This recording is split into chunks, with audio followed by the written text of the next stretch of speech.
All right, ladies and gentlemen, hopefully I have these mic volumes right this time. You know, some people graciously came out and informed me that, hey, dude, fix it. What are you doing out here? Just completely unprofessional. But hopefully we got it right for this week's episode of the Tech Talk Thursday podcast. Of course, I'm joined this week and every week by KKS Gaming, by Cineac, and boy, we got some things to talk about.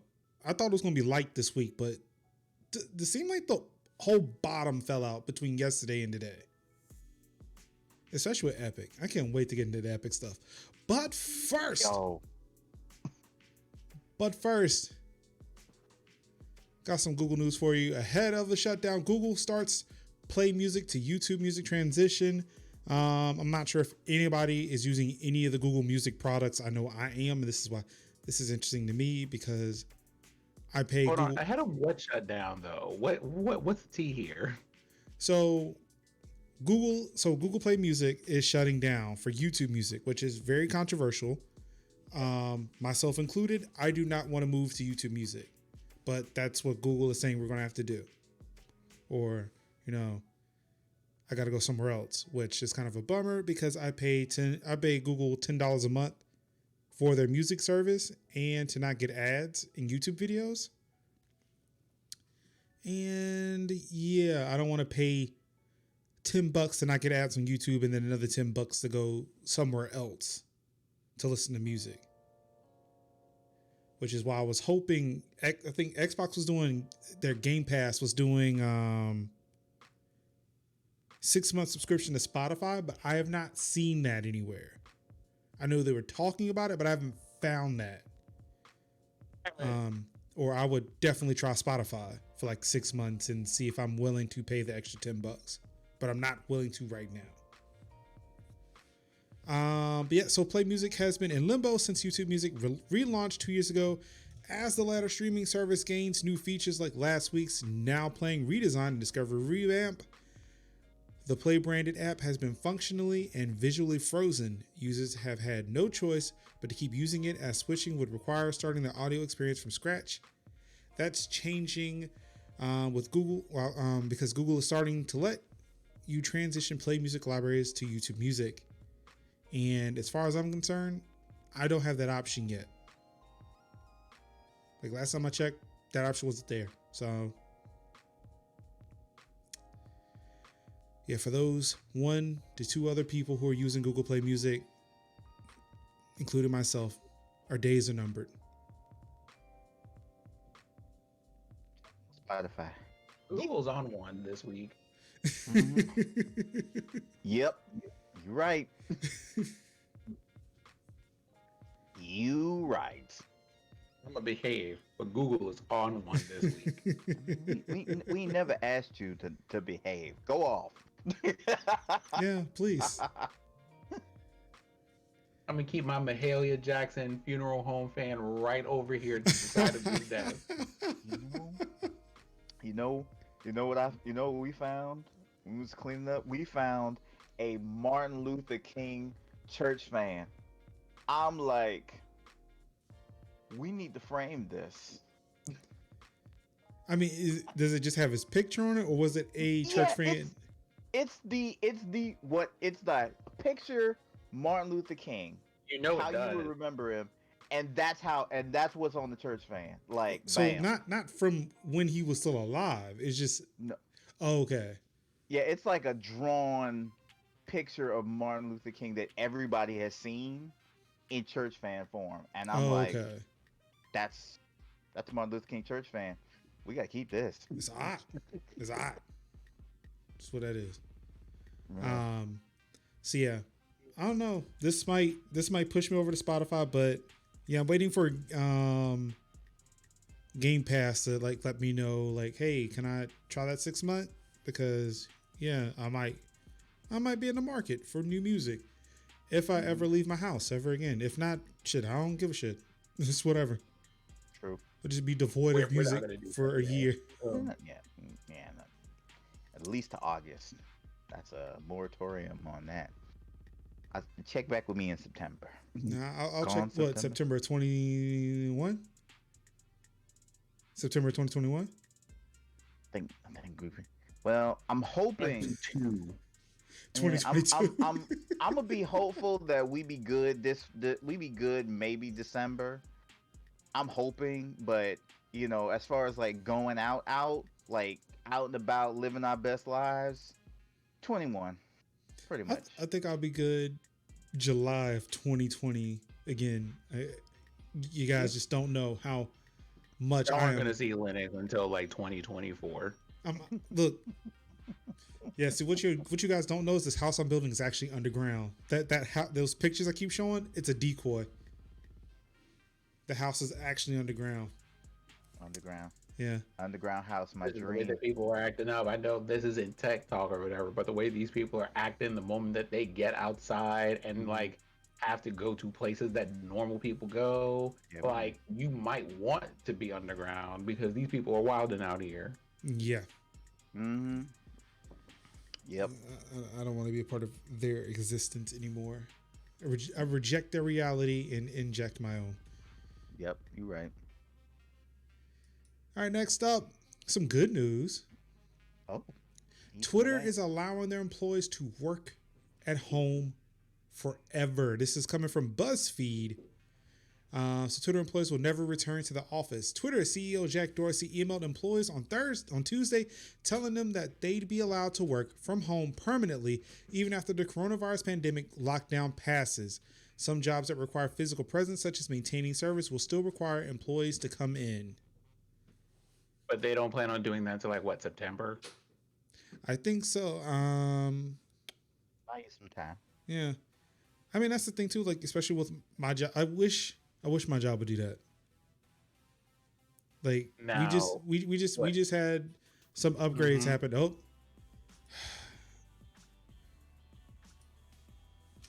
That being said, yeah, I think something that work is still happening here for me. So one of the things I think that we need to keep in mind over here, right, is that just a counterpoint.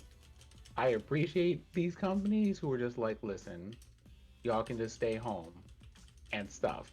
But Jack, we've been out here for a little bit now. I think there's a part of this, and of course there was, because it started right around the time that everybody had to go home in the first place. People were just like, we're not noticing major drops in productivity, and it actually kind of costs us a sizable amount of cash to maintain all of this property and stuff. So we are willing to let you work from home, but also it's saving us like a couple of $100,000 a year trying to maintain all this stuff. Trying to keep the break room stock, trying to make sure y'all have the games room and all this other stuff that people keep reporting about what we have in our offices and interviewing and all this other stuff. And I think it's kind of important to keep in mind it's a good thing, but this is by no means altruistic. At least I don't think so. Exactly. No maintenance costs. Just you can say no maintenance costs, no custodial costs, no rental fees, no leases. You could just be like just a little skeleton crew, just enough, and then be like everybody else work out. I mean, that's kind of that's been one of those things I've been beating that drum for a bit too. Is like, like look at all these savings if you didn't have me here. All the money I save, I don't have to put in gas. Like, I'll upfront the cost of my power. Like, that's nothing to me. I don't mind that. Honestly, I've been saving money on food and all that shit too because I've been here all this time. Yeah. Make it out like a bandit because I don't have to go in. Yeah. But, they won't realize that. Again, and it's a lot for a lot of managers too. Like, they don't believe you're working unless they see you working. So, like, you gotta take that into consideration too. I mean, also the key is there's a lot of middle management that's in trouble at this point because you got lower level people who have specific things they have to do and it has output. Most middle management doesn't have output. They have to supervise people, and you don't have people to supervise. They're all at home. Well, So there's a So, great creamy middle that's sitting up here, got nothing to man. Ain't you know, nobody. y'all were just over here pushing paper around the desk in a square. Now you can't get away with that. So, Yeah, you can't go up there with your mug of coffee and just be like walking around and Johnson, I'm gonna need that report. I'm gonna need that itemized list. I'm gonna need that sales thing. No, none of that. Just be like, here's what you gotta do. Make sure it's done by X. It's submitted. It's verified. Like 2 or 3 dudes verify it. It's submitted to the up to the higher chain. We're done for the day. Do it, and rinse, repeat. That's it. It's a Trello list. You're basically a Trello list now.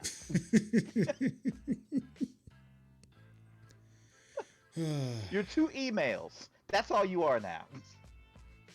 Now you can definitely see just how much trouble you are for me. Welcome to unemployment, my friend. Ooh.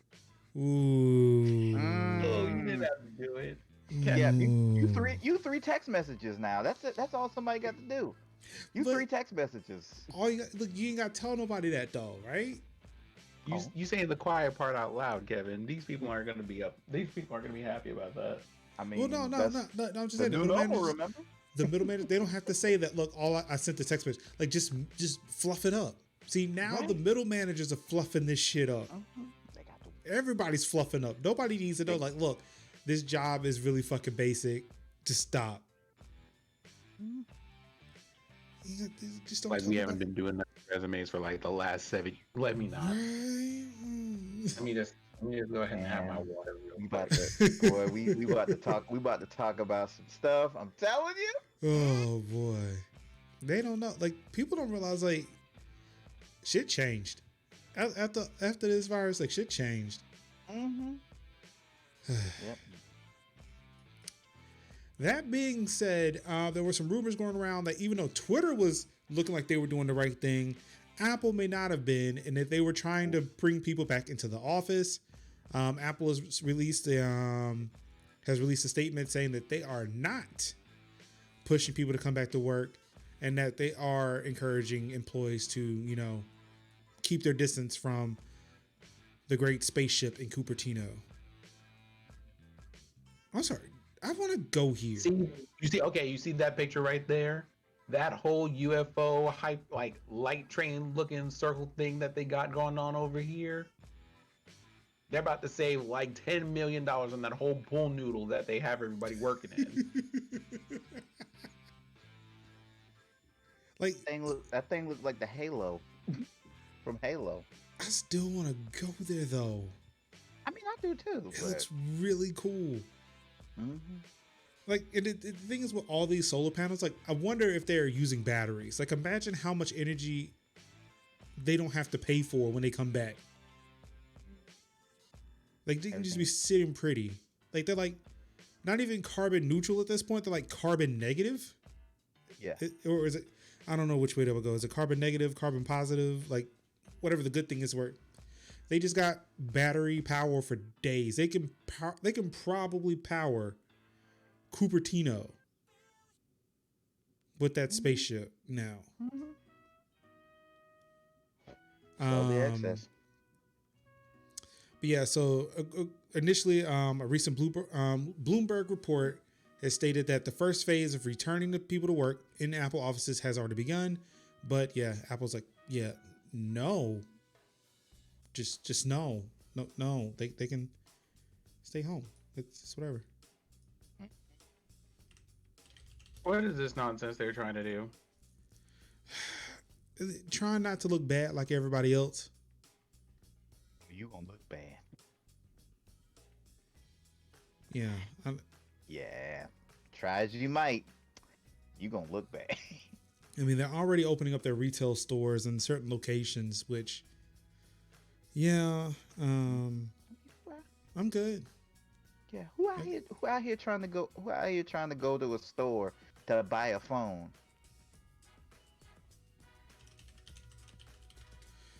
I think for a lot of people, it's probably going to be repairs, because I mean, there are a lot of people's repairs have been locked into these offices,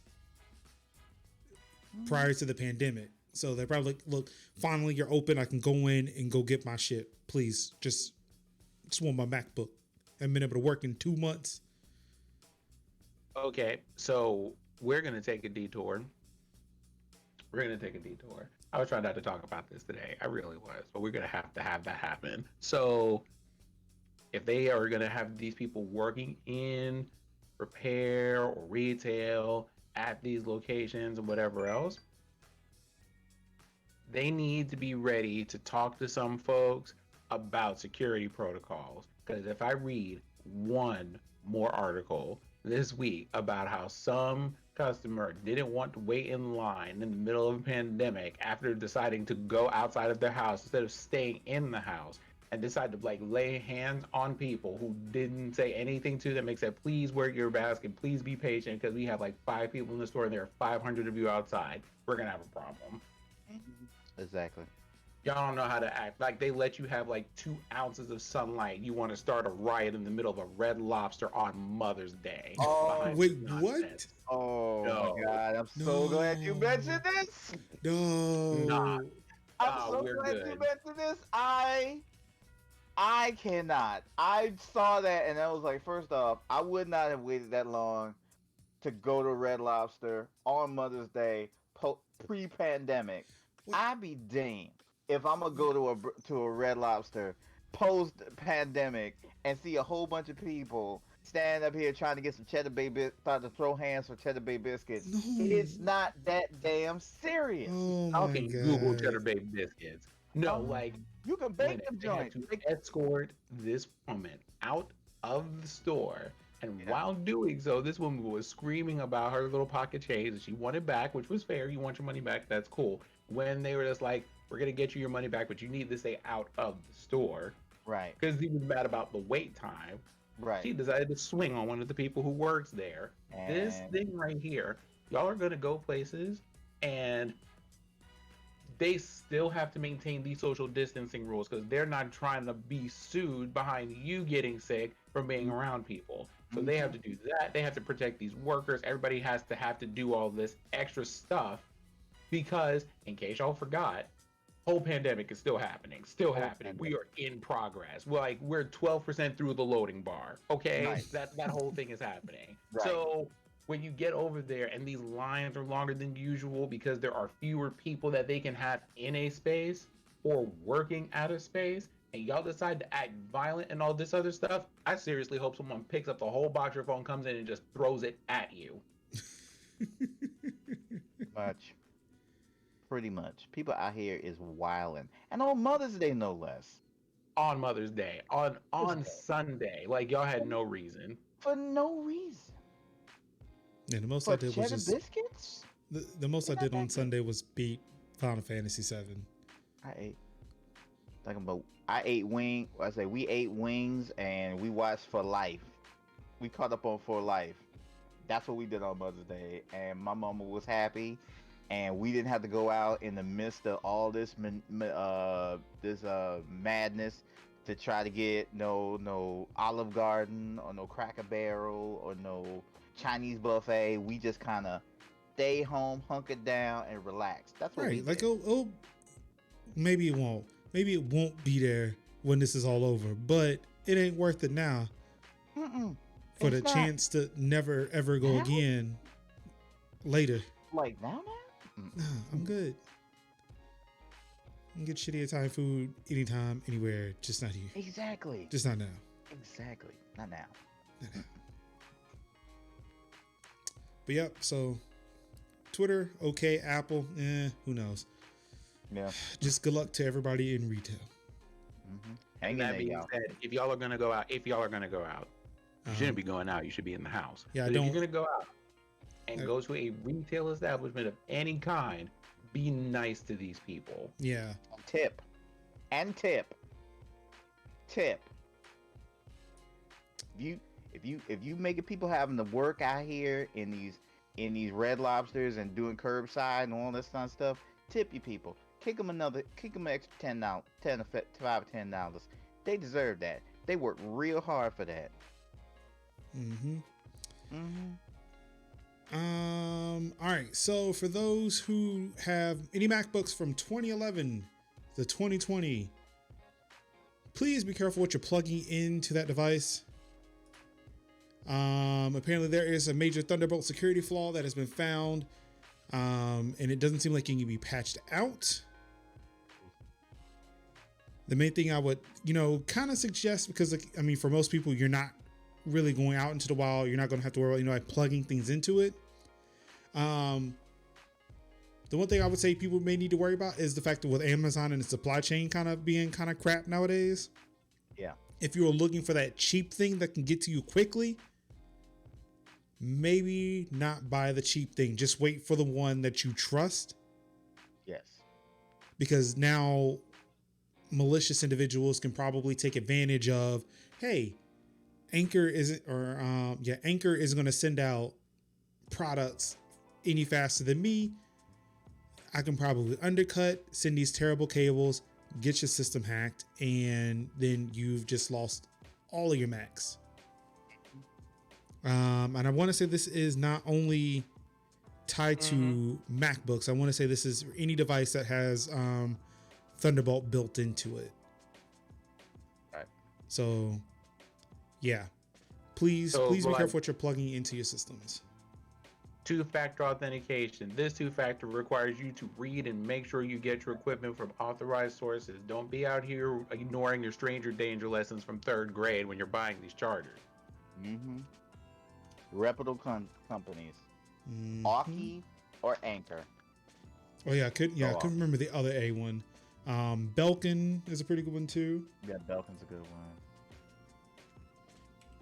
Damn, I was thinking about what is the other A one? It's Anchor and Aukey. Those are the two that I was thinking about. Yeah. Yeah. It'll come to me.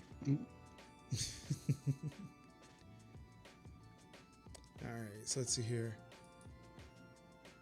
In more Apple news, and in North Carolina news, FBI has obtained the data from Senator Richard Burr's iCloud account via an Apple warrant. The FBI has obtained a copy of iCloud data belonging to Senator Richard Burr, chair of the Senate Intelligence Committee, after serving Apple with a warrant compelling it to hand over the data. This likely includes an iCloud backup of Burr's iPhone.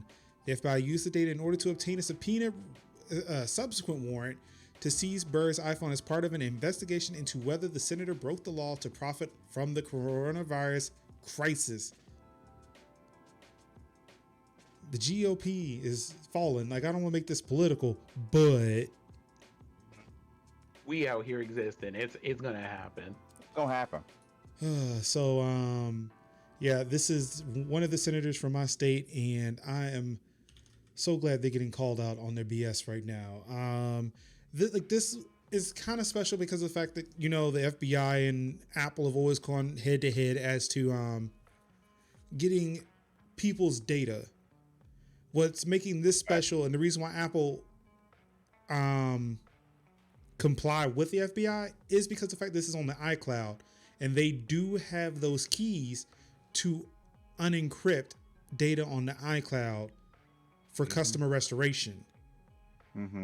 The reason why they were having issues with like San Bernardino and I think the Pensacola shooter and other devices is because of the fact that Apple does not have the encryption keys for individual devices. Right. So this is why this makes sense. Like why I wanted, like, twofold, or actually I guess threefold. One, the guy I didn't vote for is getting, his ass handed to him. 2, GOP is just getting their ass handed to them. And 3, it kind of shows the difference is like the line that Apple has drawn for which data they will unencrypt and send to law enforcement. Kind of to say that Apple isn't wanting to comply, they just can't comply with certain things. And if they try to comply, at that point, then data become like the data on your devices becomes insecure and open up for everybody. I'm trying to figure out here what this man did, because there's a lot of things that should have been subpoenaed as far as this kind of stuff goes, but we're not going to get into that. What did this man do that had the whole FBI show up at Apple like, yo, listen? So what it was insider trading. Yeah. essentially insider training because he's a part of the Senate Intelligence Committee, and he was briefed on daily about the looming coronavirus threat. So he And tried he's just in here to, with his phone, like, yeah. So he was trading on that information prior to telling his constituents, hello, that hey, there's a looming threat, or telling us, hello, that it's okay. You'll be fine. You're not going to be affected by this at all. The great state of North Carolina will survive this. Nobody will be hurt. But yeah, here we are in a lockdown. So, yeah. Yep. you know, I'm pretty sure there's a saying about this somewhere, but I can't possibly think of what it is. If I do later, though, I will let you know. The mess of this whole thing, though. The mess. I know. It's just it will never. It's like a circus from hell. It never ends. It's just on and on and on, and clowns and fire and disease and Rob Zombie soundtracks. It won't ever end. Or did it say Rob Zombie soundtracks? Oh, get out of here. Pretty much that's it. When I think of Circus from Hell, I definitely think about a Rob Zombie soundtrack. That's like, my God. It's like the absolute. It's like the absolute like exasperation of it. God. Jeez, Lord, everything is happening right now. What? Uh-oh. The unprofessionalism of your host here. Oh yeah, right. Oh, But yeah. said that, did you say something about unprofessional stuff? Because I got something to slide up into this whole tech thing. What you got? What you got? Hit us with it. So, did y'all see the moment wherein this evening Kotaku done slid out with a whole t-shirt design and people were just like, can we talk about that logo real quick? Oh no, please drop it on us. Did you hit the copy and paste button? Did you put the thing down and then like try to flip and reverse that in whatever your photo editing program is? Because I'm pretty sure you did. And as is fitting for these sort of situations, the people that they took it from are a gaming group that is a group of people of color. And we're just like, really? Is this what we're doing today? Oh yeah, I see it.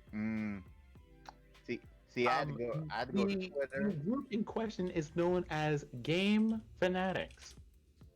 So that's the spice for this day. Hold on. Yeah. Let me just run this by you real quick. Yeah, pop that on over. We try to be real professional out here. It I was looks just like they out just here flipped the just logo. raising the timeline and this whole mess.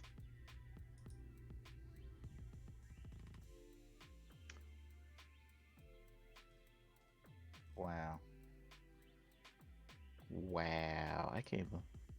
I can't believe y'all son. Oh wait. Yeah, so this is the Game Fanatics Oh, wait. talking about it, but Let me just go ahead and hit There you we with go. that one right there so that you can see the comparison between what Kotaku put out there and this Ooh. Gamer Fanatic logo. Wow, no.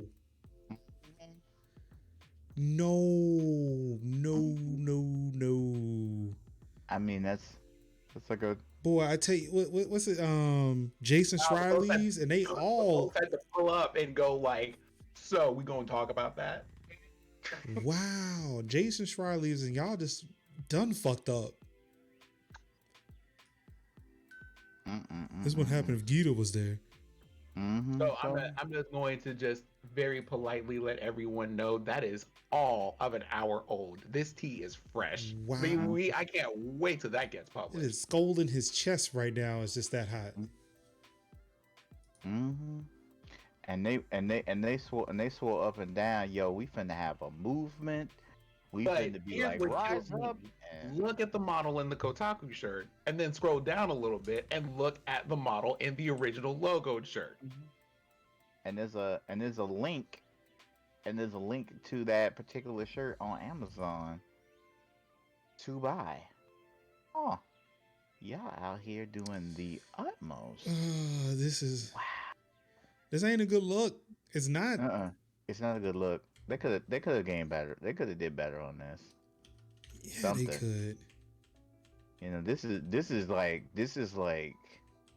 1-to-1 right here. This ain't even like, oh, this one got cracks in it, but this one's a little tighter. No, this is like 1-to-1. This is like copy paste, flip perspective.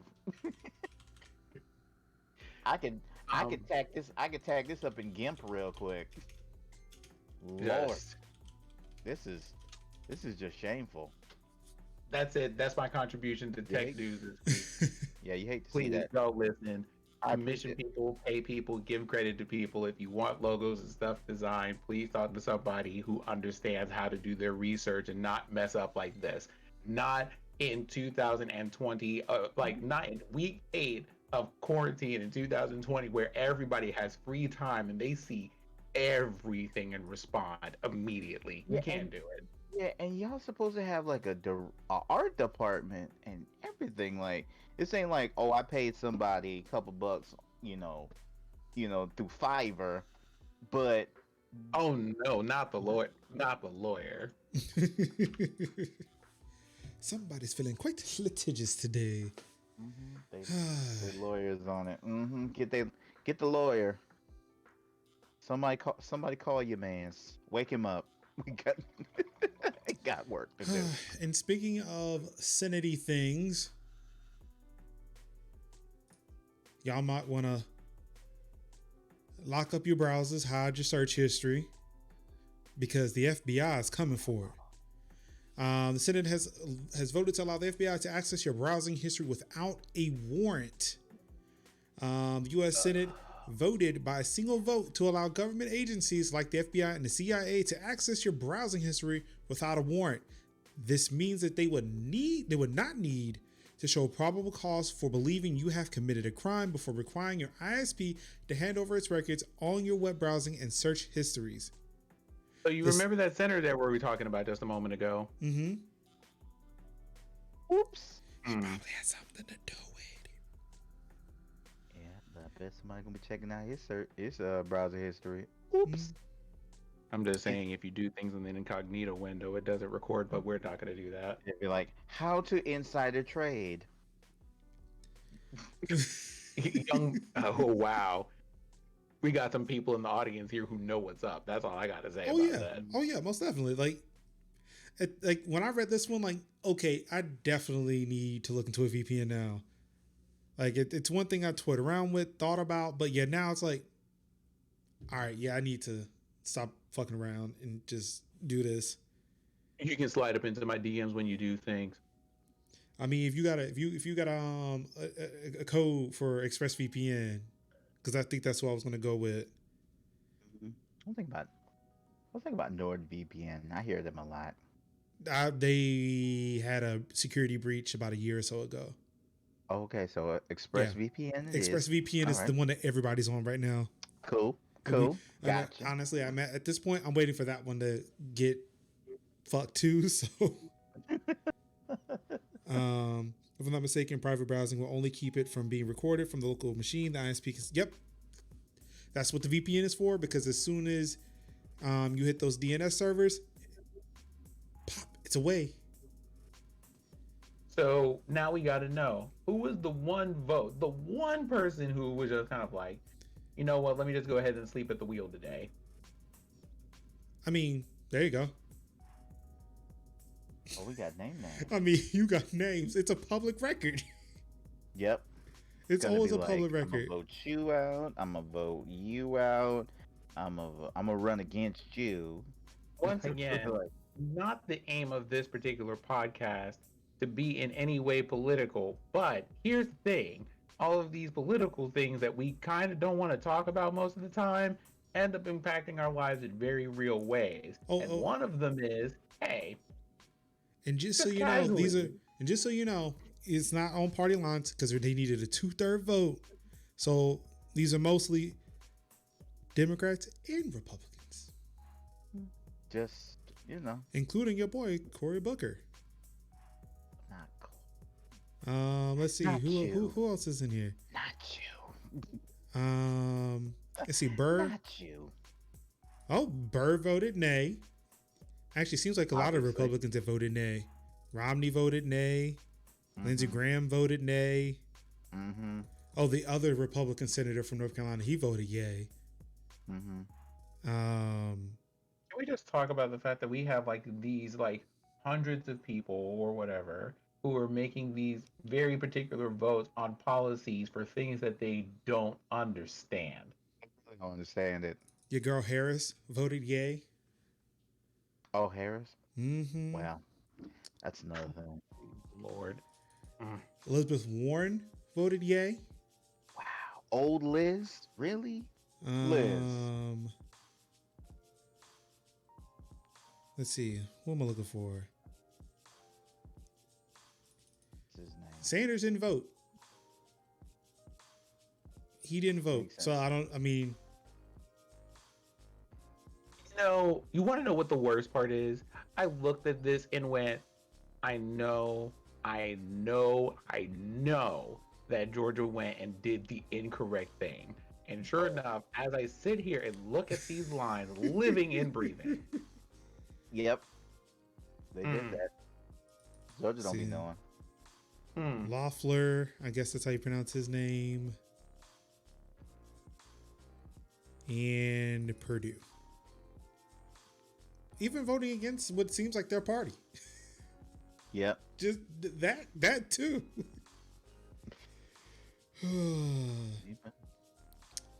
So yeah, Y'all got me out here tired. like that's the one thing I do like about Republicans is they actually do care if people are snooping. It made me feel weird during like the whole SOPA and PIPA shit a few years ago. Oh, It was yeah, I like, remember that. I'm sitting there cheering on Republicans to knock this shit dead. Mm-hmm. Cause they know good and damn well. They'd be like, you don't want nobody up in all that when you're doing all your donorness. Come on now, you don't want nobody snooping all in your browser history while you be looking up the Mercers and the Koch brothers and all that kind of stuff. Oh, so yeah, Ron, AOC will not be in here because she's in the House. This is the Senate. Yeah. And from what I like, the article says like the Senate is in charge of No, Mitch they're being did. asked Did to Mitch vote? I reauthorize know the Mitch Patriot Act. did. Yeah, so there you go. So Democrats aren't all that great either. You just need to vote these old ass motherfuckers just out. Just vote them out. Who knew out of touch old people don't know exactly what to vote for? Again, don't forget that Booker and Harris were amongst those who voted for it. But because I mean, well, Harris is a cop anyway, so Yeah. Moving on. Yeah. Moving on. I will risk. Just as a friendly. Is it forums plural, by the way? Forum. Yes. Forums.thecookout.org. So as a friendly reminder, the things that we are out here talking about, there are the articles and links up here, but we do also have the forums. Like you just pop up in there, we're posting the articles in there, we can have discussions in there, and you can engage the drag. Oh yes. If need be. Oh yeah. Very much encouraged by me, by the way, because they need it. Here's the very article that we were just talking about. It's already right here, ready for you to talk about. It's in the forums, right there. It's not just old people, and by saying that you assume people are voting because they don't know, and not. I mean, you're right. You're absolutely right. You're absolutely right. No, I mean, it's technology, and honestly, I don't think a lot of people who are in the Senate know what's up, know what's going on. It's a mess. Yeah, it's really a mess. And some think of it's like, oh, it's for keep these bad people, but it just could be anybody who just got, who just don't want their stuff out there. Like, right. That's pretty much it. Like they investigate you, and then they find out about some stuff that you into, that you don't want nothing out there. People have they like a right to a modicum of privacy, You and I think think that that? yeah, You think that? you think that. You know, I say it, not knowing, Google and Apple and Facebook, but I do say that people should have a modicum of privacy. Yeah. But yeah. But all right, making the transition over to gaming stuff. Unfortunately, I have some bad news. Phil Spencer says that next year's games are more likely to be hit by the coronavirus delays than this year's games. More people are turning to gaming to help pass the time in quarantine, and while we've seen a few delays, games are still released and getting updates even while developers are working from home. But speaking with Business Insider head of Xbox, Phil Spencer said the coronavirus pandemic's effects on game development schedules won't be felt in full until early 2021. We're feeling those things right now. What do you mean? Oh yeah. But not as much. Not as much, because again, there are games that will probably come out in 2021 that we don't know about, that may have been affected by delays that we don't know about. And when they announce the release dates for these games, we won't know that they were delayed because we didn't even know they existed. Exactly.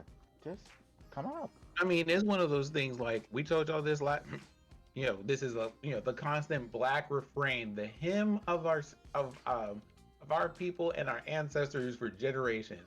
We told y'all last week about this whole thing. So, like, y'all expect these delays. I don't know why people are saying this like it's new. Hey, there are going to be delays in these games that you were expecting. There are some things that we expected to do, but we're going to have to push that stuff off because there's a whole pandemic and y'all won't stay inside. Y'all would rather be in front of the courthouse and exercising to talk about how you need a gym to exercise because that makes sense. So, I mean, how else am I gonna keep this figure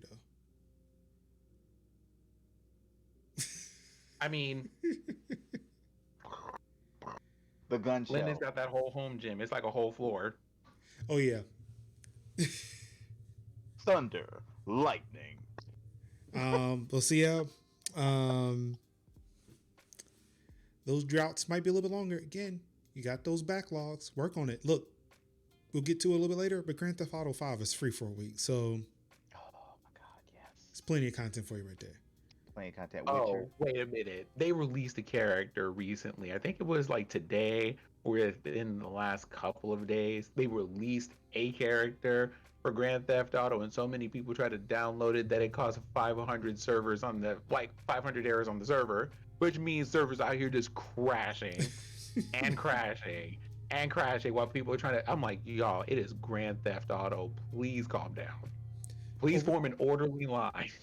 Oh, Ron, we covered that a couple of episodes ago about the Switch pricing and how bots are buying up all the Switches once they become available. Oh yeah. So yeah, you got resellers just charging insane amounts of money for people who are desperate to get a console. And everybody's home now. It's like And everybody home. have they addressed the issue yet where these people are like high key swiping these Switches and purchasing them as soon as they come off the market and then trying to flip them or whatever? Because someone needs to stop that nonsense. I mean, like, this ain't Christmas. eBay ain't trying to miss out on that money. That's what it is. But see, it's not Christmas 2017. It's quarantine 2020. It's quarantine 2020. It's like, that's what I say right now. It's like, if I didn't have a Switch, if I didn't buy that Switch last year, good chance I wasn't gonna buy one this year because I'm home. I just ended up getting one last year because it was the time to get one. Right. So if yo behind ain't had one, if you wasn't prepared for all this and you trying to get all trying to get all yourself, you trying to live your quarantine life, like, oh, I'm living my quarantine life. Let me go order all my stuff now. Worst time to do it. Worst time to do it. So you be the one the day of quarantine trying to buy toilet paper? Nope. Oh, hey, if you don't have at least like 36 rolls of toilet paper in your closet, don't even. I'm not gonna lie. I'm not gonna lie, for a completely unrelated situation, which Right. was my wife just wanted to buy a shit ton of toilet paper. Right. We had 36 rolls of toilet paper. That's what I'm saying. It's like you I literally have the toilet paper. I never thought about toilet paper. It was like halfway through. I was like, you know what? We're about to run out. Like we got like maybe 2 packs left. Maybe you should start the process because we may not get it for a month. Right, exactly. You know, like you have it just in case. So I don't understand why people are so like crazy about like I'm gonna buy all these switches so I can reflip them in 2020. And I'm thinking like, bruh, I didn't learn from that dude with the No. hand sanitizer in Tennessee, though. Exactly. You be like the one with the hand sanitizer. You stuck with it. It's like nobody is going. Who is going to go to eBay and buy a Switch for a About to set a whole markup price? record for the amount of switches I Right. have played Animal Crossing on. I mean, Right. the people It's like who don't literally- know. I think for the people who don't know, they'll do it, and that's who they're counting on. They're not counting on us to do it. They're counting on people who don't know how much a Switch would normally cost. People who wouldn't know that something's up. The reason why all these Switches are sold out, except for on eBay, to sit there and buy those Switches. That's what that is. Yeah. That's exactly what that is. for And the- then too, like even for those people who are on the up and up, they would. I bet you they're hoping that those people would think that okay, maybe production is shut down because of the virus. So Mm, I'm gonna go get this one because it's available now instead of waiting for them to open up factories to make more Switches. right. Not understanding how the fucking supply chain works, to where there should be plenty in reserve on top. Oh damn! On top of the fact that there are more than Chinese factories making fucking electronics. Exactly. But yeah, It's like all of a sudden it's like if Best Buy decide tomorrow, hey, we got some more switches in. Guess what?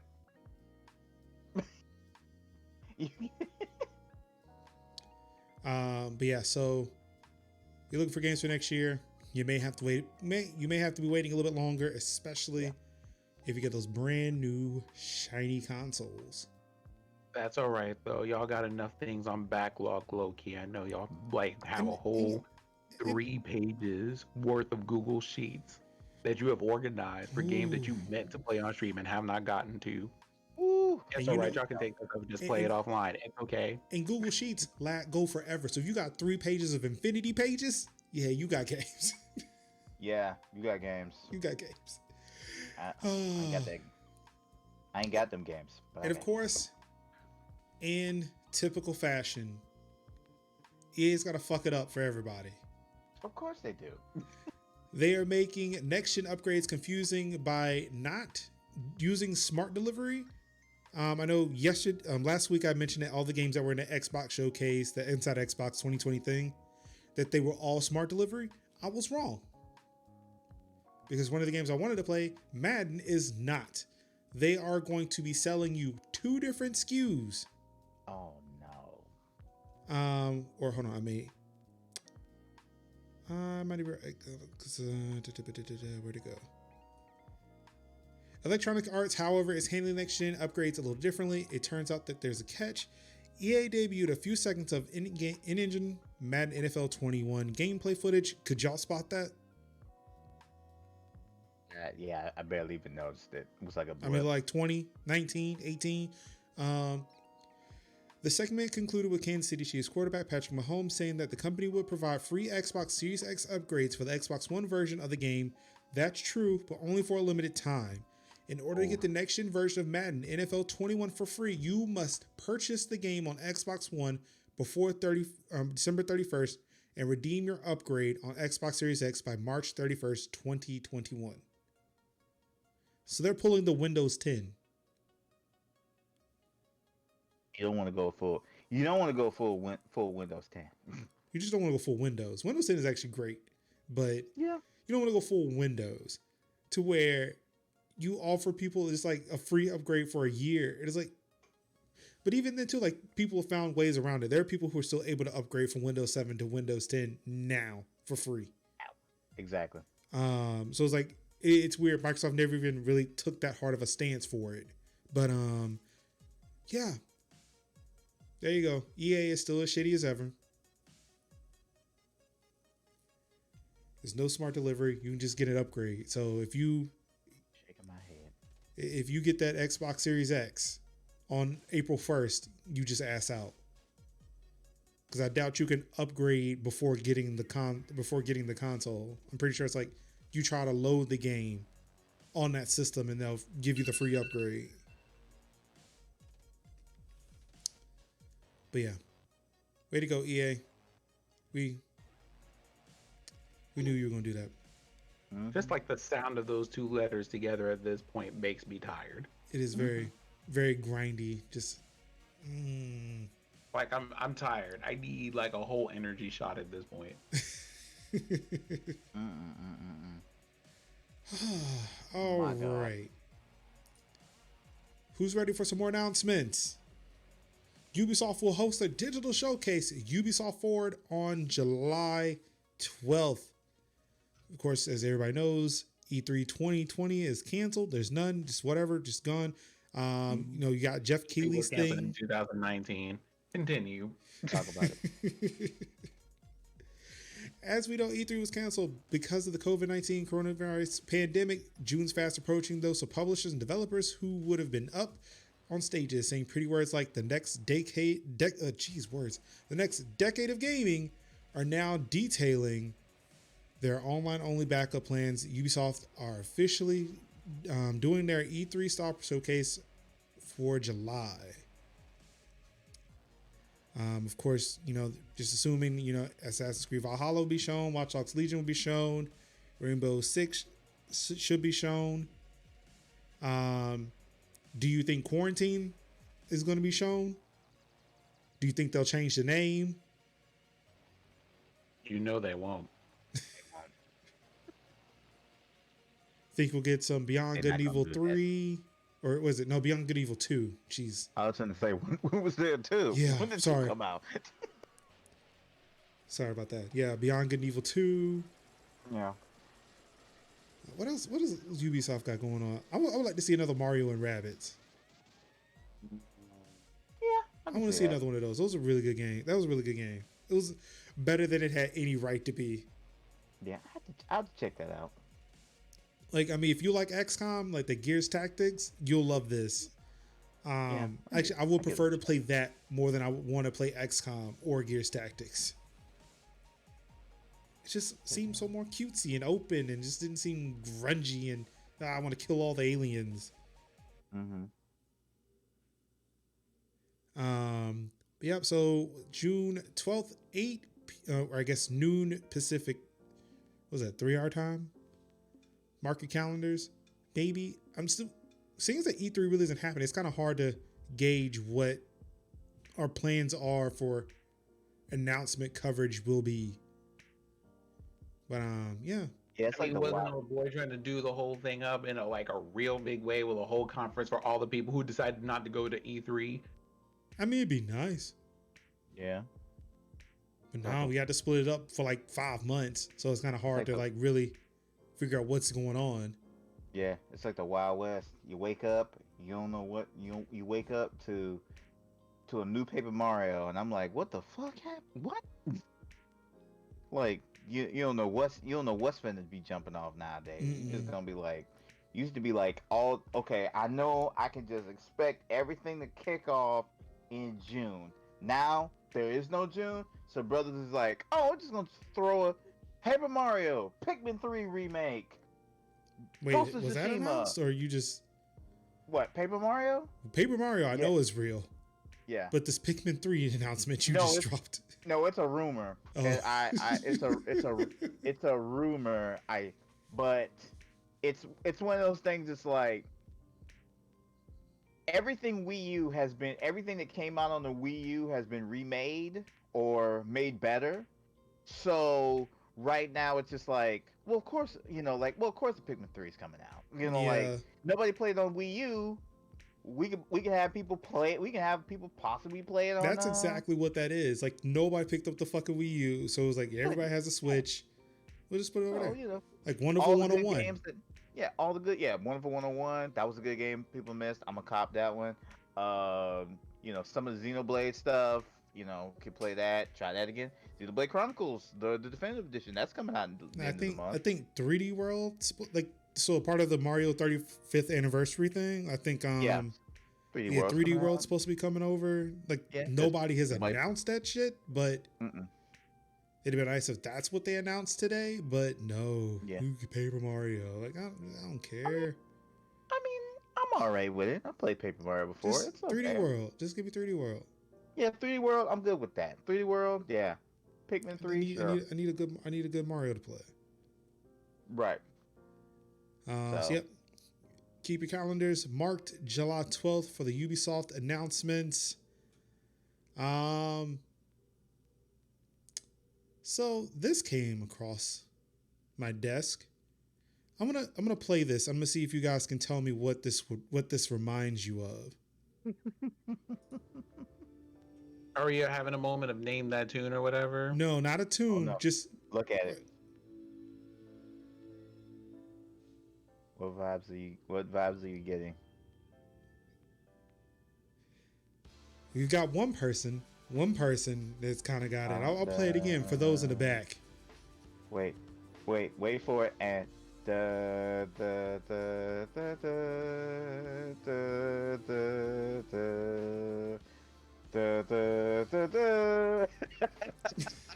And that's what got it. It took people making those memes for me to get it. It's like, oh shit, that is totally the Marvel Studios opening, but for PlayStation.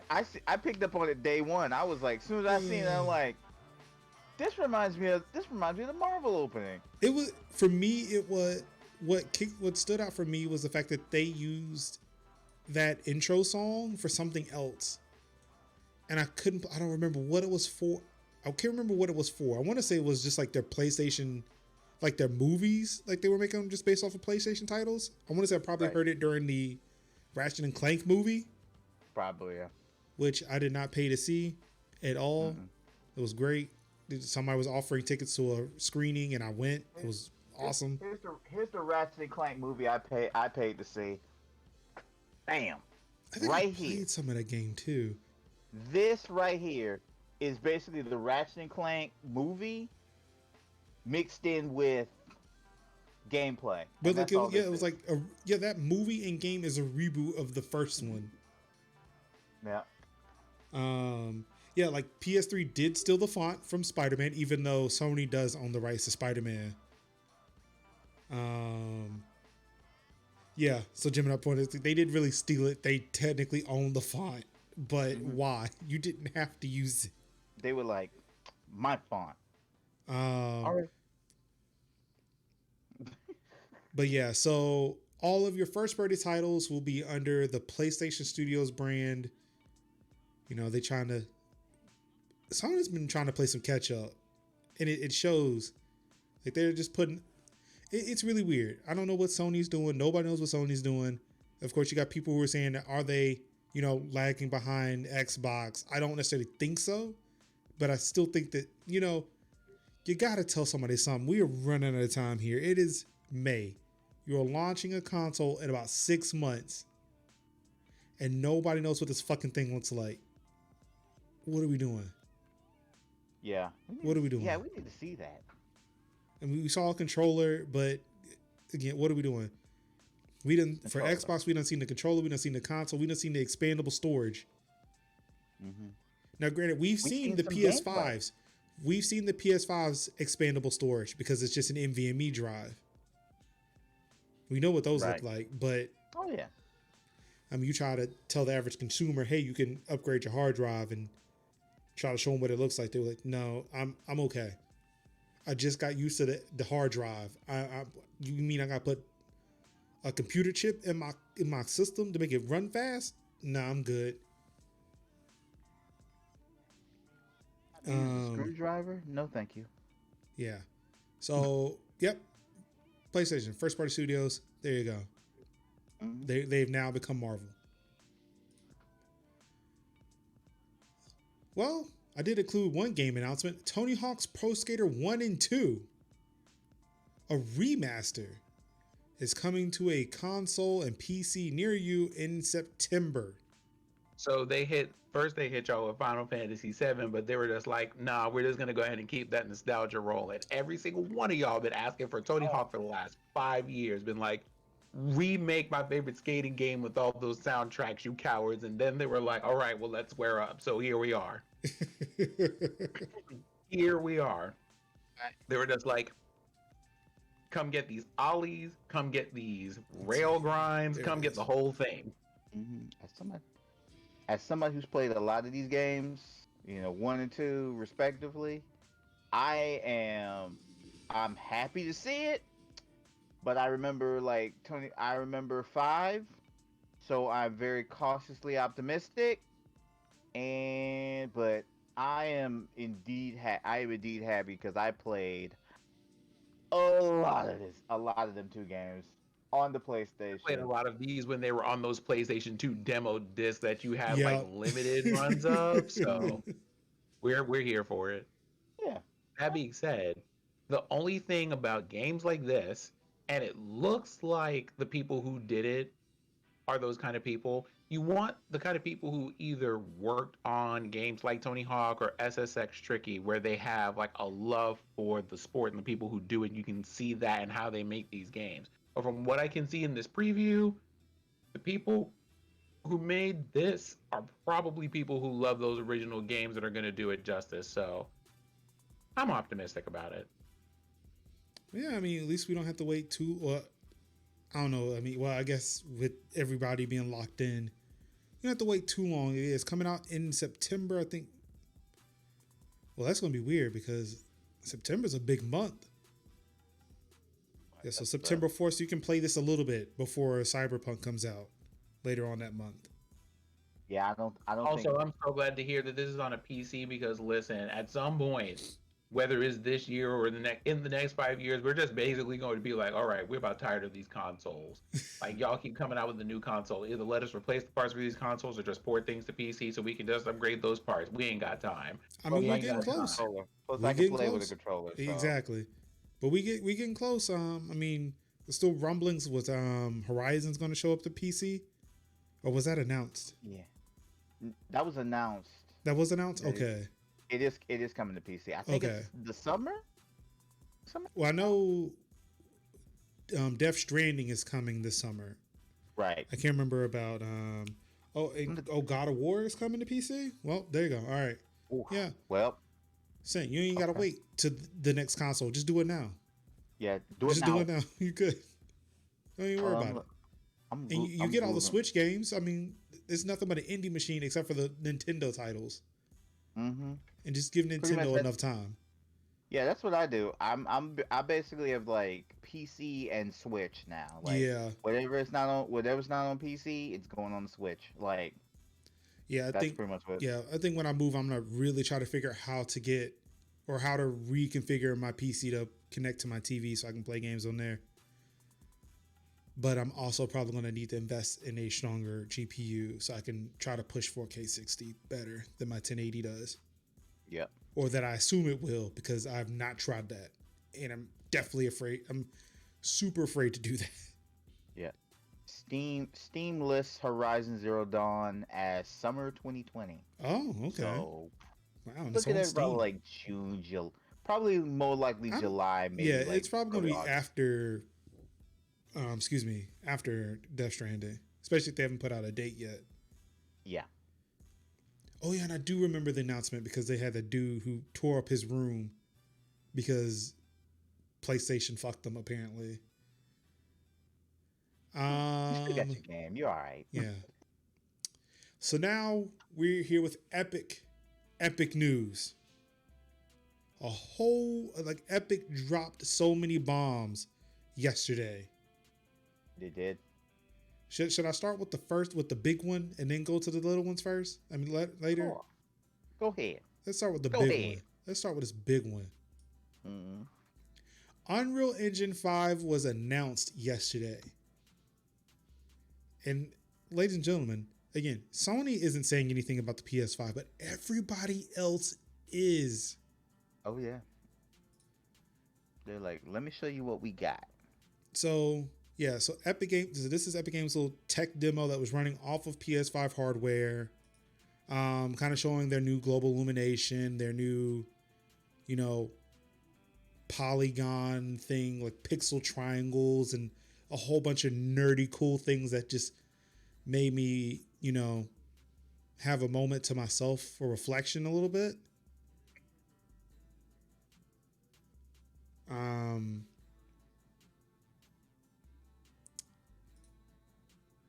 But yeah, like this game look like this demo looks beautiful, and like there's a lot of people who were writing and saying, you know, like this doesn't show like what new gameplay experiences we can have with these consoles. Like that's not what this is. Like that's not what Epic was trying to show you. Epic was trying to show you that this game can switch seamlessly between what looks like a cutscene and gameplay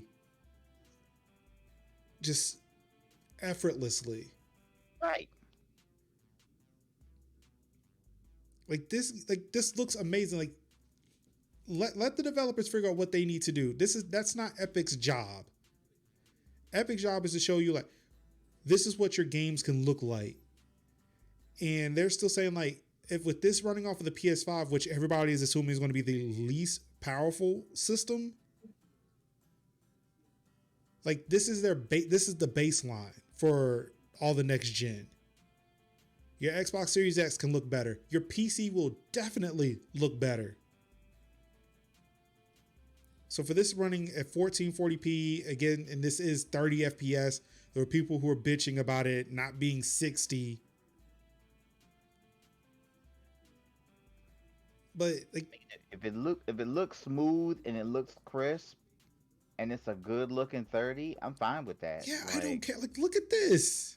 I remember losing my shit playing Uncharted 4 on a base ass like PlayStation Slim, and it looked amazing. Like draw distance, everything was like incredible. And I was thinking like, man, imagine what this looked like on a Pro.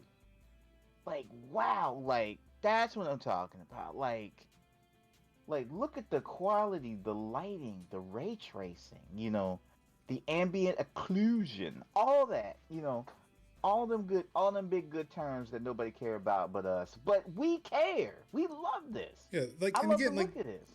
this is at the beginning. Like this is the beginnings of Unreal Engine 5. Like they're gonna optimize it, they're gonna add more features to it. And again, this is running on PS5 hardware. So imagine you put this on a 2080 Ti or the 3080 Ti whenever that gets announced, which people thought was going to be today, but it wasn't. Like this is crazy.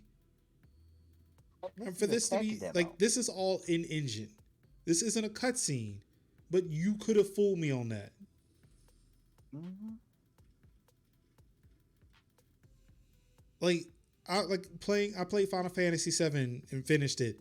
And it's like, it's still like, while the PlayStation version, you can clearly tell, all right, what was pre-rendered and what wasn't, because it was damn near obvious. On the PS4, they still did that shit, and it wasn't as obvious, but you could still tell, like, what was a cutscene and what wasn't. This right here, you wouldn't even need a cutscene. Continuously shot. Like, imagine, like, a continuously shot game from start to finish. Like, this that looks just, like the cutscene. Yeah. Why would I even need to go? Like, I can go, like, with this right here, with this technology right here, we wouldn't need to rent a movie. We would just buy it as a PlayStation game. And like when you need to do something, if you need to interact with it, you can pick up a controller and just play it for a little bit and then continue watching the movie. Exactly. So seamless. Like, I don't understand why people were complaining about this. Look, I guess too many people are at home and got nothing else better to do. People be complaining about stuff that's just good because Like, it's not the good that they wanted. I'm sold on this. Yeah. But honestly, when they showed this Vita, I was hoping they were going to unveil the console. I was really hoping. But then I got strong Street Fighter 5 vibes. Yeah. And of course, these games New games will be available, or I guess the engine will be available in 2021, but you may not see any games running it until 2022. Mm-hmm. But yeah, like I don't see what the issue is. Like looking at what they had available, like that looked beautiful. I cannot wait to play games on that engine now. Pretty sure there's some people who can't wait to make games on that engine. Oh, best believe. Facts. Best believe. Facts. Well, moving on to more Epic news. Coming from the developer front, Epic's multiplayer systems are now available for other devs to use for free. This is a big deal because Epic was one of the first people to build cross-platform multiplayer. Yes. The thing that people were struggling to do, almost had it and had to wait a bit. Remember, Epic was the first people to do this and they did it accidentally. And then Sony flew out to have some words with some people when it happened. But yeah, things with their chest. Mm-hmm. If you were looking, if developers out there, you're looking for some multiplayer, you want to do your cross-plat, Epic has got you, got it for free. Probably baking it in with their. I'm sorry? I really do. I wonder what they're thinking here with doing all of this. Well, I mean, Epic's been kind of a developer-friendly company for the most part. I mean, sure, we can look at them maybe backstabbing PUBG, but you know that's a case of who had the idea first. You could say that they copied PUBG, but PUBG hadn't been out long enough for Fortnite to have a battle royale. Like, if they copied. It's not to stand up for Epic. Like Epic still does make hand over fist and money. Big, yeah. But at least now it's starting to seem like they recognize it and they're trying to help out the developers. Like, sure, I'll move another article. So yeah, we've got that. That's not it. Where'd it go? There it is. That's the one I was looking for. Epic is not going to collect on royalties until a game makes $1 million in revenue. That's up from 3,000. If you sold a game if you sold a game that was made on Unreal Engine and made $3,000, then Epic would have the handout. They're now not doing it until $1 million. $1 million. Like Epic realizes what money they got and they're willing to help. No. Like you got Tim Sweeney out there who was like about to punch Microsoft in the face because they were trying to push Windows Store. And now you can download Win32 apps in the Windows Store and buy Microsoft Game Studio or Microsoft or Xbox Studio titles on Steam. Because they're now 32 Win32 apps. Yep. So Epic knows what the fuck they're doing. Like, and I think they've got a 90-10 split if you sell in their store as opposed to Steam's 70-30. Epic's been playing that long game for a bit. Like everybody hated them when they came out, but Epic knew what they were doing. Right. Exactly, because it's like, who would like? You want I can keep more of my money, and I get like a much needed cash infusion by just being like an exclusive for sign me up. I'll take that. Now it's like, oh, we're not gonna take your money until the first $1 million. Yeah, so I get all of my money up to $1 million. Bet. But yeah, so listen to this. It isn't too complicated, but for example, a game which made $2 million in gross revenue would owe Epic $50,000 because it would pay 5% of $1 million, keeping the first $1 million entirely, minus whatever other fees are owed, such as Steam's cut. For revenue earned on Epic Games Store, Epic still waives the 5% royalty fee entirely. So devs just owe the 12% Epic Store distribution fee. So you make it with Epic, you sell on Epic, you were making bank and you were keeping most of it. So, it sounds like this is the feeling that you get after paying your student loans. Yeah. Yeah. They paid their student loans. Yeah. Congratulations. Exactly. Exactly.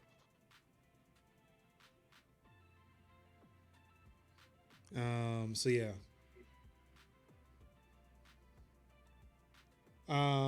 So yeah, sorry, there's a lot of chat here. It was a dying game more because I won't know when it's time to control the character again. The only question I had was if the 2021 release had to do with the Rona. There's a possibility, but even with that video, like they were sitting really close. Like the two guys who were talking in the video were sitting really close together.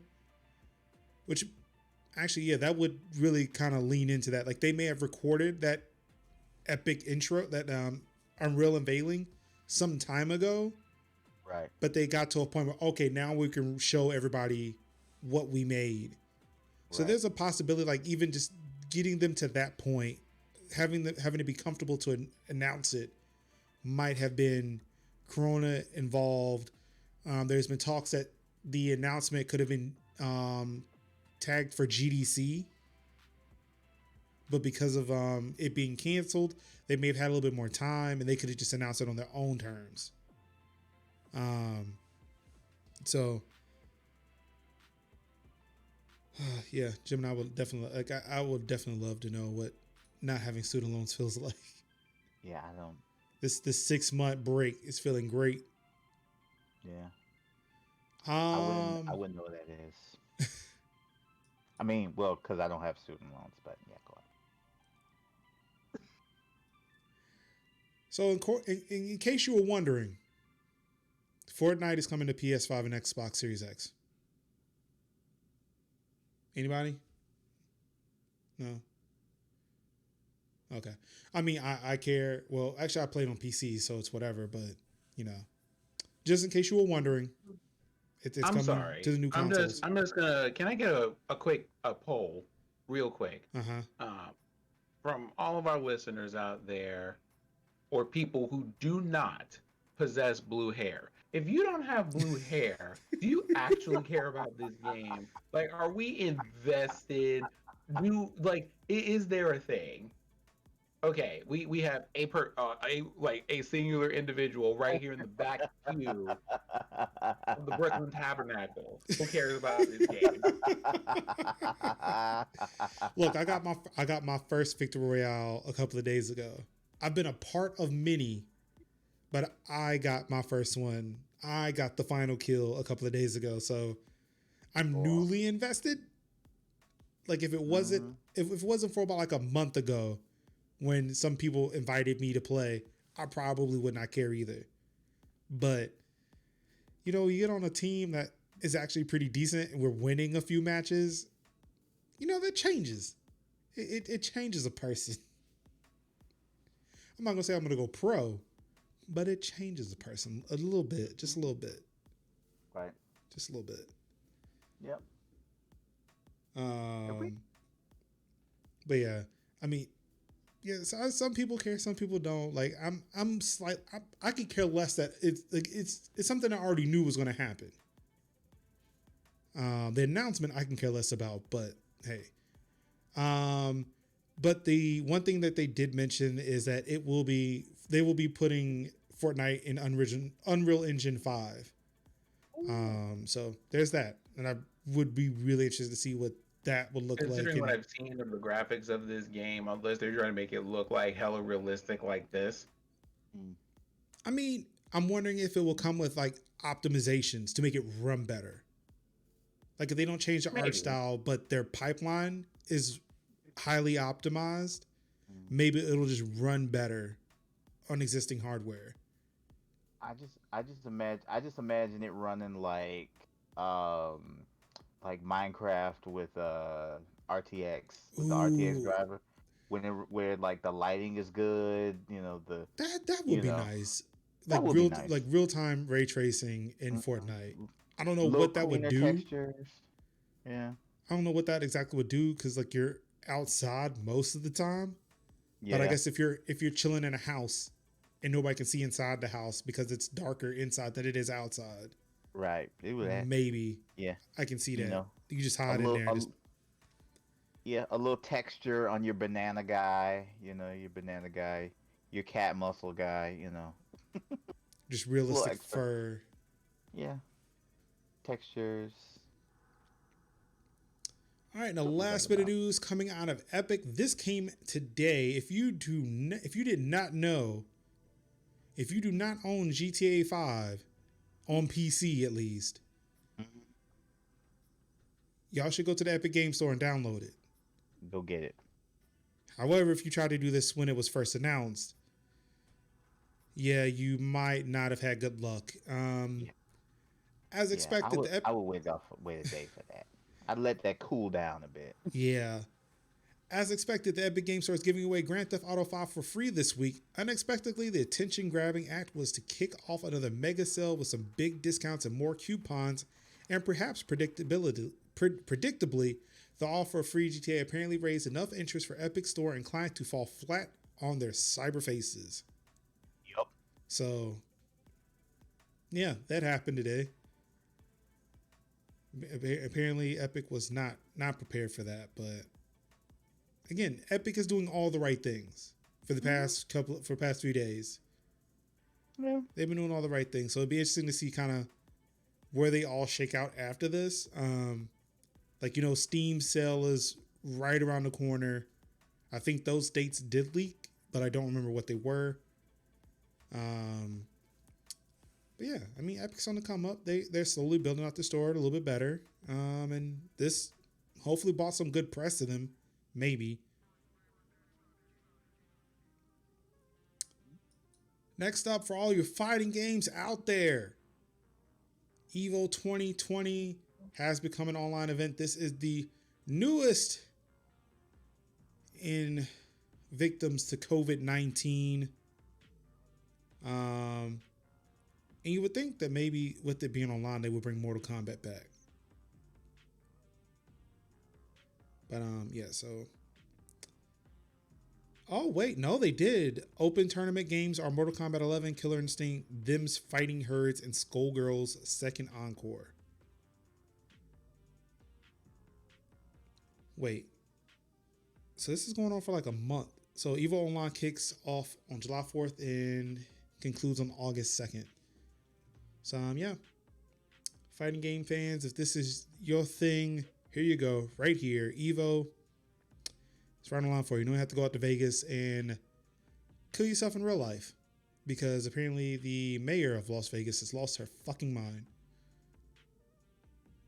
Did she ever roll that back, by the way? I don't think so. I haven't heard anything about it, but yeah. If you can avoid Vegas, don't go to Vegas. Yeah. Okay, so what's the tea on that though?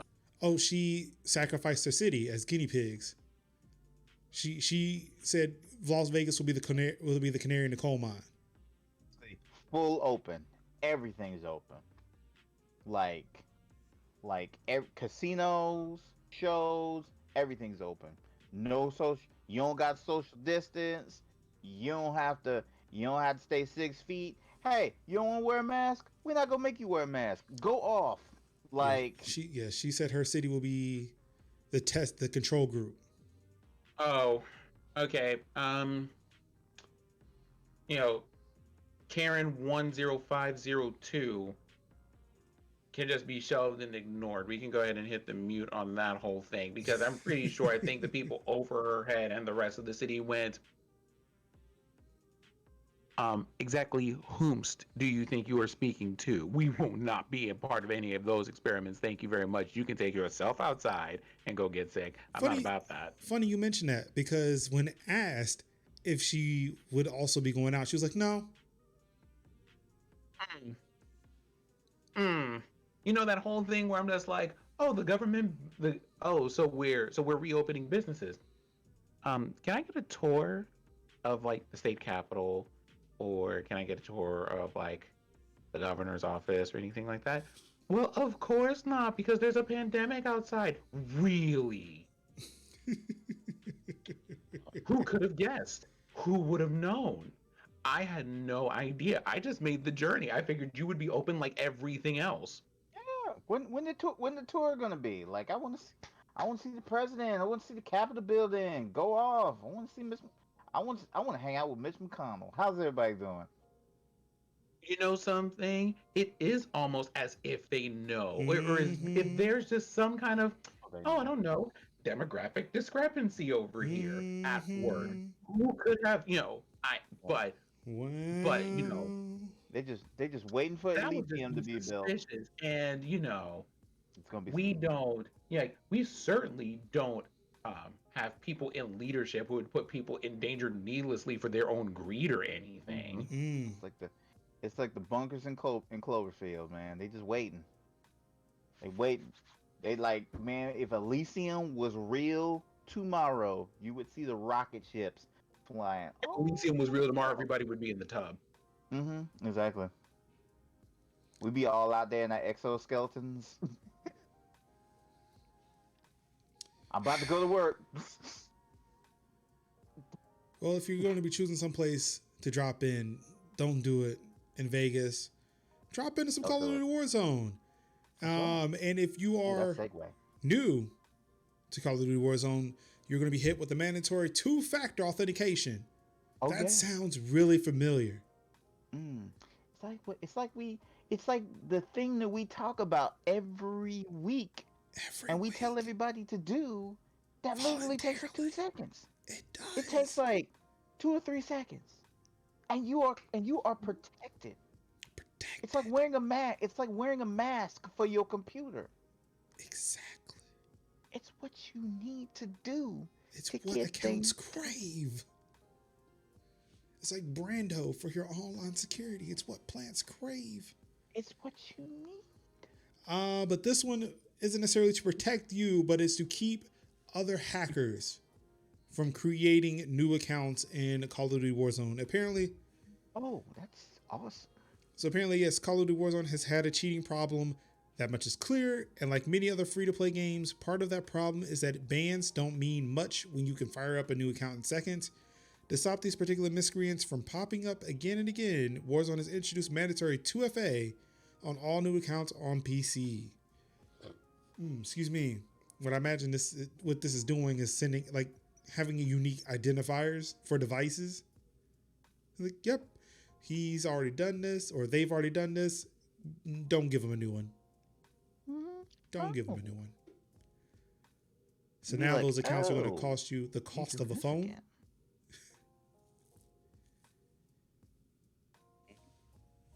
Also, please, we're gonna have to do this, aren't we? We should legit just have a commercial in the middle of this show. Two-factor your stuff, please.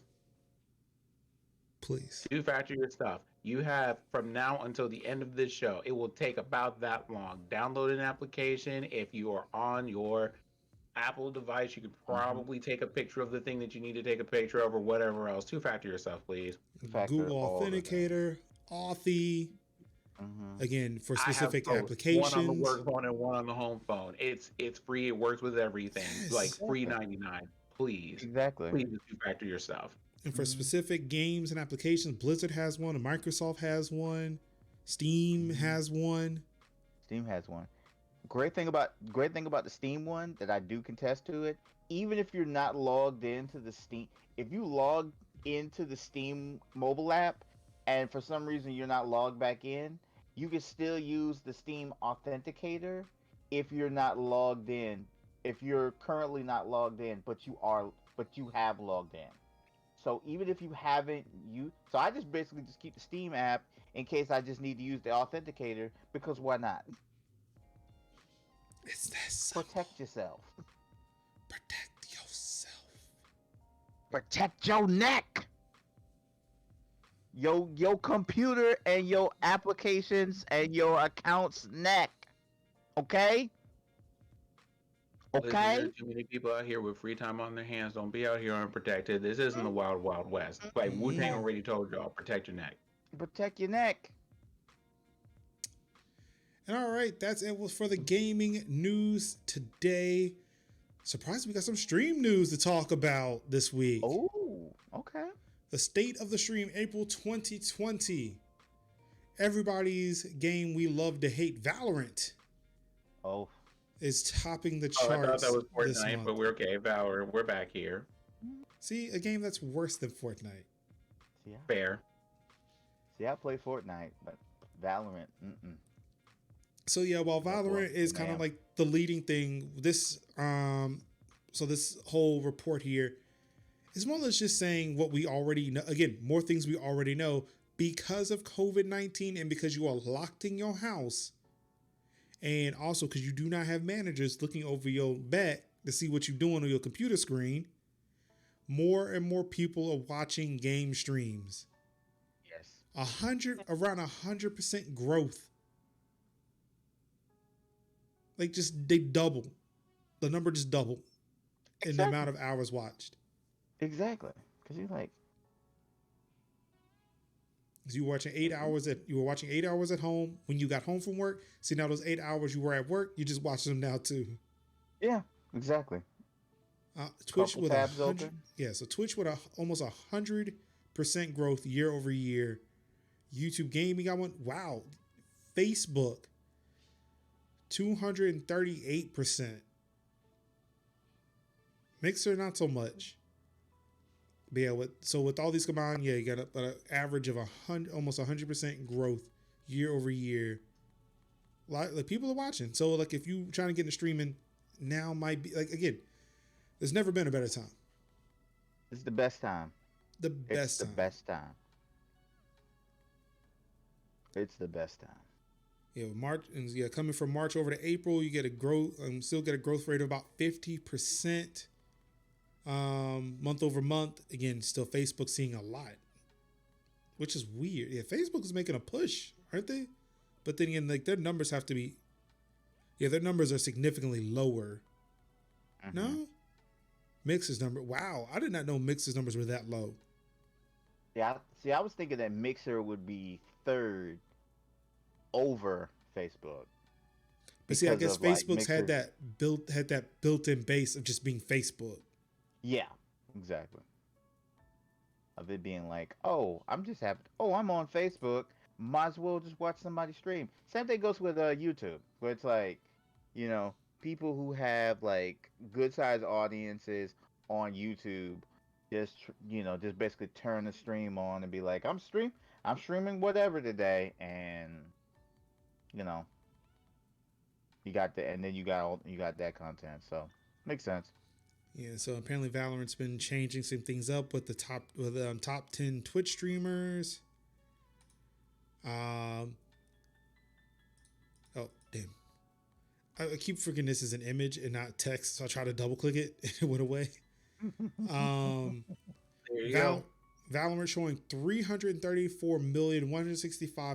334,165,761 hours Now, watched in to be April. fair, I think there's something to be said about, well, like a lot of the people like kind of at that level play a lot of FPS game because people are just watching them for the skills and all that other stuff. Mm-hmm. But I expect those numbers are probably going to drop off whenever the novelty of the game wears off. I think so these too. things often do. But Yeah. you have these probably larger. You have these larger than usual numbers because you have all day to watch them. And also, I Right. think So, I mean, when you have all day to watch them, and people are playing the game because it's new and all of that, you're gonna get these numbers until it normalizes out and people are just like, all right, cool, Valorant, we get it. Mm-hmm. but I don't think it's necessarily the gameplay. I don't think it's necessarily people like it's more it's new, and I believe what's driving the viewers are the drops for the promise to get Right. into the game. Right. Because they have that whole feature that they implemented too on Twitch where you can turn something on. It's like, hey, you have Yep. jobs available to you in this game. Yep. So people are watching it just to get the code to get into the game.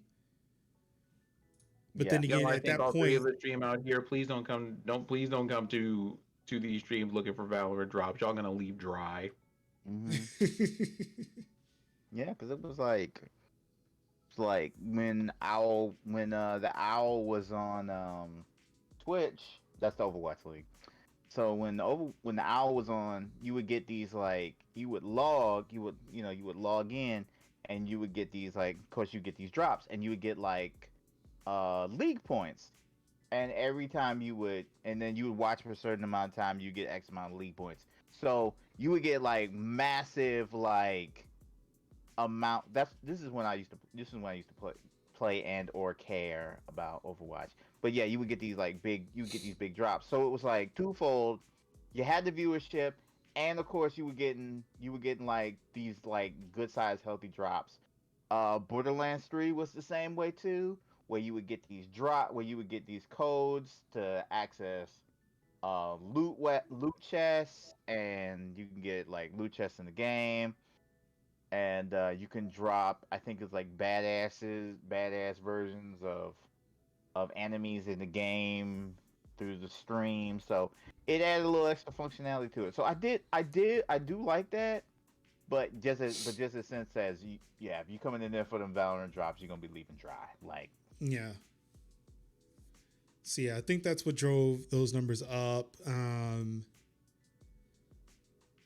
Also, I think like just chatting is up because of the fact that just people want somebody to talk to, and people are just coming into those channels and just kind of chilling because it's just having another human presence in a room.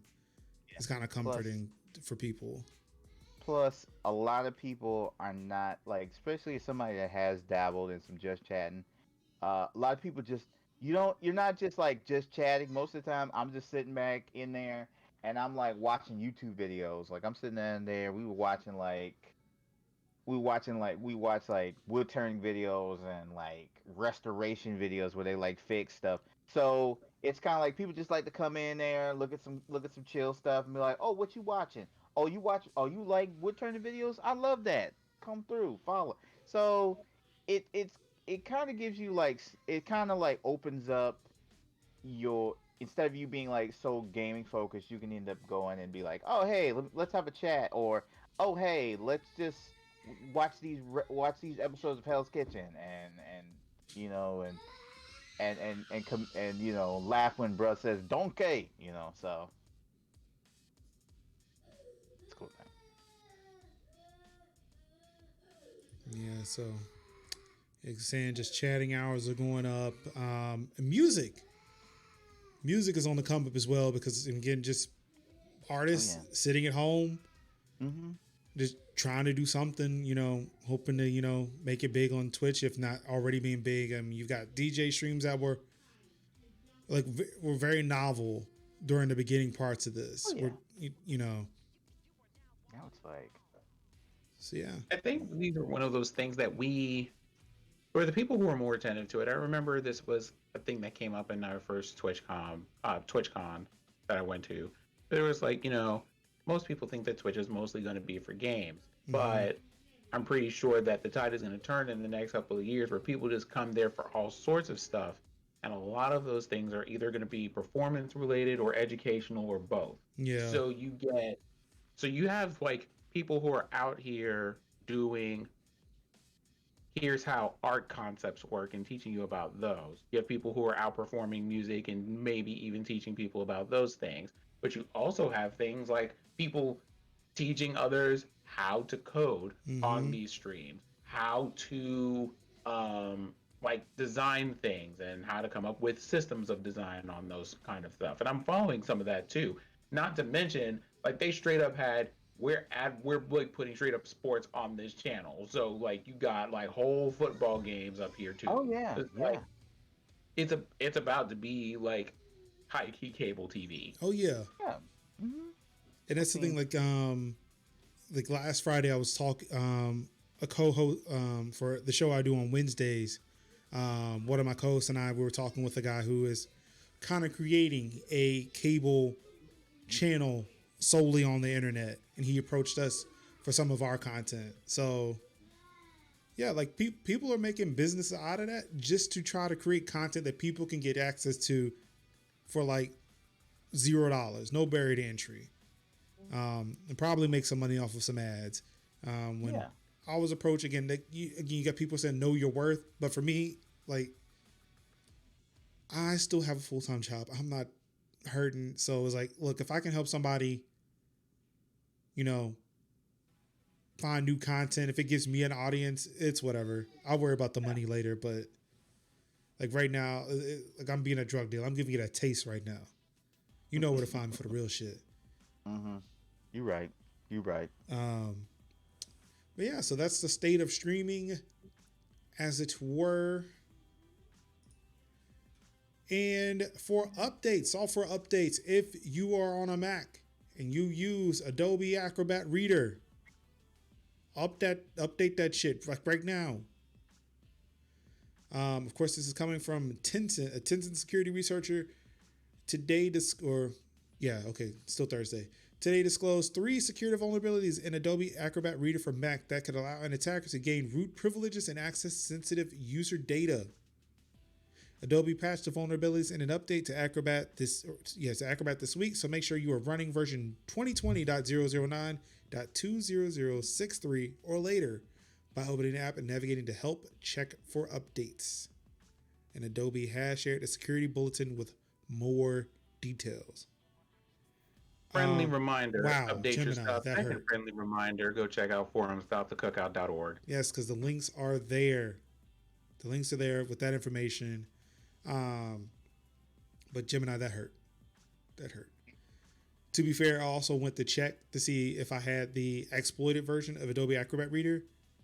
I then realized that I don't have it installed. I've just been opening PDFs in my browser. So if you have, or even then too, like use Mac OS's preview. If you have Adobe Acrobat Reader installed on your MacBook, what are you doing? At this stage in the game, why? Why do you have, like, I would say, why do you have anything Adobe installed? But then again, I use Adobe's Creative Suite. Yeah. But yeah. Here, for those of you who are looking into it but haven't committed yet, might I invite you to consider Affinity? That's all. Okay. And word on the street is that there are people, if you are part of this wonderful, melanated community who have licenses to Affinity, that they are wanting to give away to people who need those. So, is this a video editor? What is Affinity? So imagine if Photoshop and Illustrator were reasonably priced. Imagine if you only had to pay for them once. Imagine if you got free lifetime updates. You're welcome. With that, I'm just gonna go ahead and just drop that link right on in there. Just gonna right there in chat, just right there. We're just gonna drop that right on in there. It's gonna be like,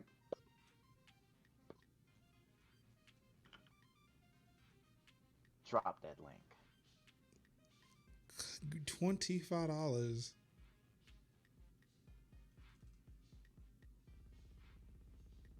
See, the one thing I'd be interested in is, like, if I buy one license, could I use it on both of my systems?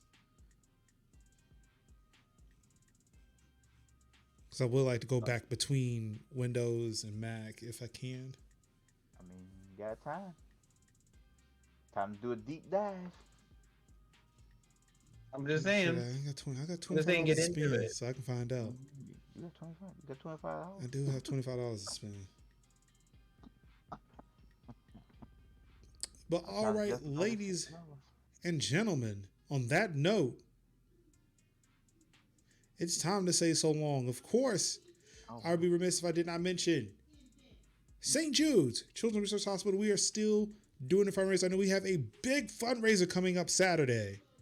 I think we have images somewhere, and I can pull them up if I can find. Oh, there it is. It's in Charity Talk. Let's see. We've got I could have sworn they were in here. Why are they not in here? Denny. Here, I'm just gonna, if y'all have a Twitter account, if you have a Twitter account and you are so inclined, I'm just gonna drop y'all the wee little plug. Just Let me take a look.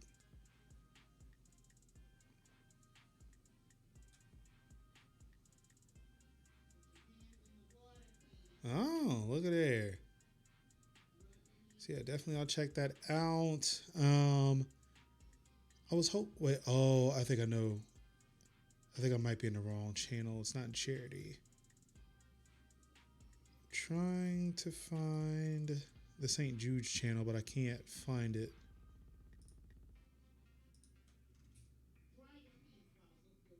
Oh, there it is. Ah, yes, there we go. All right, so I'm going to bring this over here. Yep, so we do have 16 hours of gaming for the kids.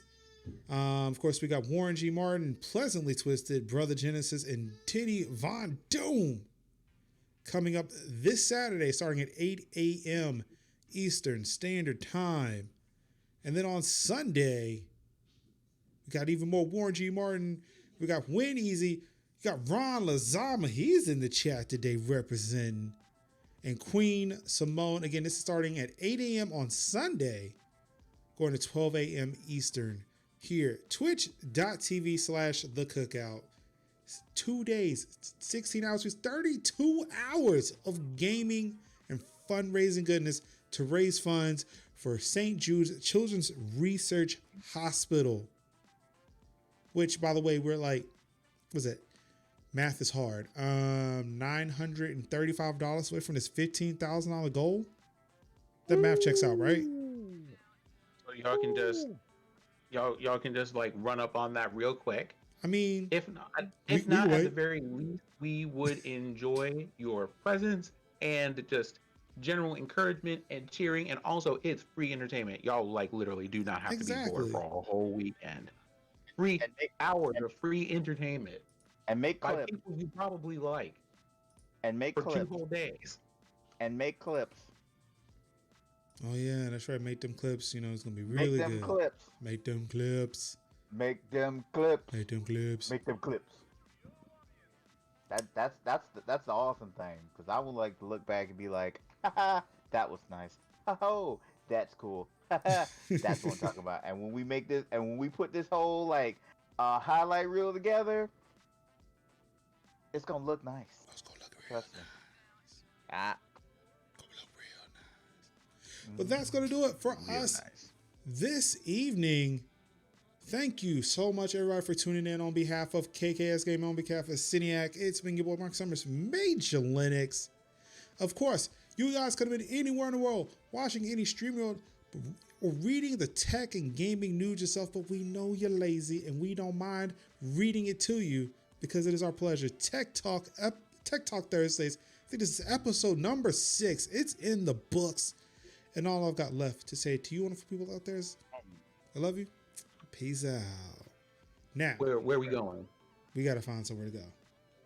Yeah, we gotta find a home. See, What's I up? got you because Ooh. Diddy would come out the bag That like, was hold quick. up. That was real quick. Now I got to figure out where that went. Mhm.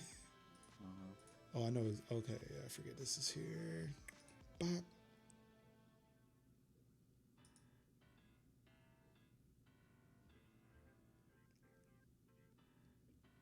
Let's see. Let's hit up v.me. Now I got to find the right page. There we go. Raid. I'm going to choose this gentleman right here because we're going to hit up v.me in the over on his channel. Yeah, thank you everybody for tuning in. You guys have been amazing, and we'll see you guys next week.